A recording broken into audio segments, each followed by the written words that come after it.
Нашиот став за името е кристално јасен.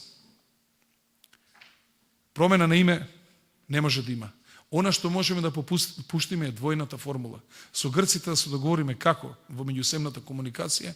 Ние сме признаени од 137 земји во светот, меѓу кои Америка и Русија не признаа и нема што тука повеќе околу тоа прашање да се договараме.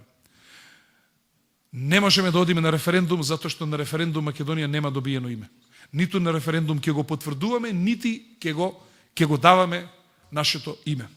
Целата енергија и целата сила на нашата дипломатија треба да се насочи кон притисок во странските земји, токму во објаснување дека Грција не е пример за сосед и за добрососедски односи кои што ги развива во регионот. Грција се труди да го дестабилизира регионот.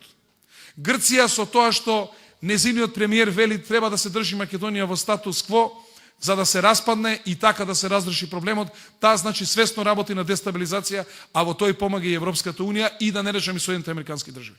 И ние, како политичка партија, јасно и гласно овие работи ќе ги кажуваме и нема да им дозволуваме да можат постојано да не притискат нас дека ние сме тие што треба да попуштиме. А она што е најбитно, постојат структури во Република Македонија кои што се подготвени на попуштање и затоа во таа насока оди притисокот во Република Македонија. А во Грција нема теоретска шанса било кој да попушти и затоа се тргаат дипломатите од притисокот кон Грција, туку е се насочено кон Република Македонија.